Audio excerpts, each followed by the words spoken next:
Bismillahirrahmanirrahim.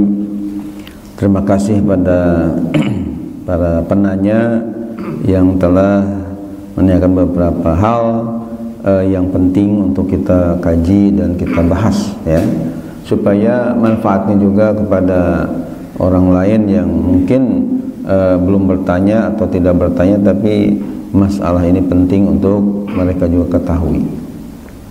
Yang pertama, pertanyaannya adalah mengenai masalah beda pendapat ya dengan orang tua, karena mungkin dalam satu hal si anak ini ya tidak sama lah pendapat dengan orang tua. Bagaimana ini hukumnya? Nah, hadirin yang dimuliakan Allah Subhanahu wa taala, khususnya penanya yang saya hormati, bahwa ketika satu saat kita berbeda pendapat dengan orang tua, saya kira ya wajar-wajar aja, apalagi misalnya kalau antara orang tua dengan anak ini mungkin ada perbedaan dalam ya pendidikan dan sebagainya.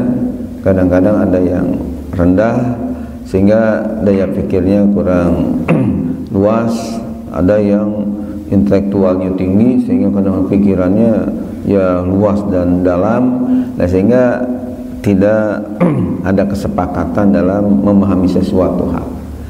Nah, namun demikian, karena Allah Subhanahu wa taala sudah berpesan tadi dalam ayat surah Al-Isra ayat 23, wa qadha rabbuka alla ta'budu illa iyyahu wa bil walidaini ihsana, ya, yang jadi dalil wabil walidaini ihsana, dan terhadap kedua orang tua hendaknya berbuat baik. Maka ketika kita berbeda pandangan, berbeda pendapat dengan kedua orang tua, boleh dikemukakan bahwa bapak atau ibu, saya punya pandangan berbeda dengan apa yang dinilai oleh bapak dan ibu tadi. Cuma tentu ketika menyampaikannya itu harus tetap penuh sopan santun, ya, dengan ucapan tadi kan pesannya qaulan karima. Jadi wala tanharhuma, jangan dibentak-bentak kedua orang tua, wa qul lahuma qaulan karima, justru kamu harus berucap di hadapan keduanya itu qaulan karima dengan ucapan yang mulia.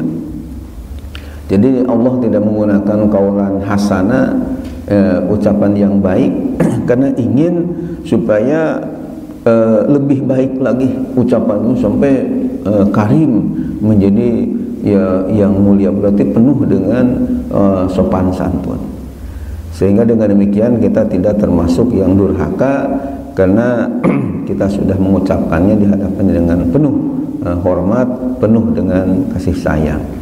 Itu yang bisa dikemukakan dalam jawaban ini.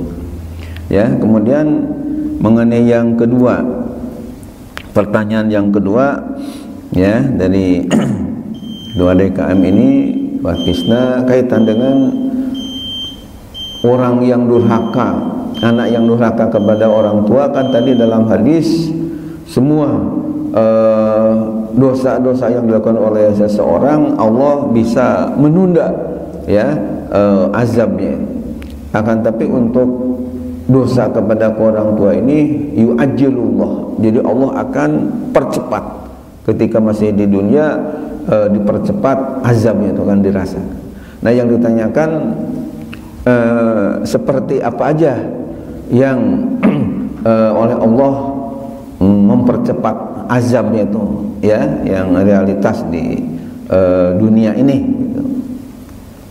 Hadirin yang dimuliakan oleh Allah Subhanahu wa taala, ya tentu banyak ya contoh-contoh tapi yang saya perhatikan di masyarakat gitu, ya, bahkan di ya tetangga kita misalnya, kita melihat bahwa ketika si anak ini banyak menyakiti hati orang tua dan tidak nurut begitu, ya, tidak taat kepada nasihat-nasihat orang tua, istilahnya merugul gitu, ya, itu saya perhatikan hidupnya itu tidak berkah, ya.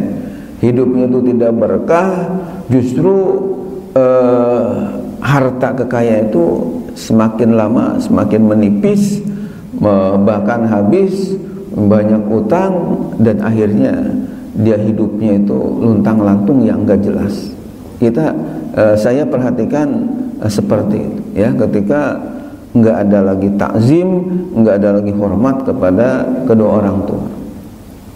Bahkan akhirnya ya banyak juga yang menjerumuskan diri kepada hal-hal yang negatif, ya, gara-gara awalnya itu dari durhaka kepada orang tua. Yang intinya bahwa ketika seseorang berani durhaka kepada orang tua, maka hidupnya itu tidak berharga, bahkan bisa menjadi sampah di tengah-tengah masyarakat. Nauzubillah min. Demikian untuk jawabannya, mudah-mudahan bermanfaat. Wassalamualaikum warahmatullahi wabarakatuh.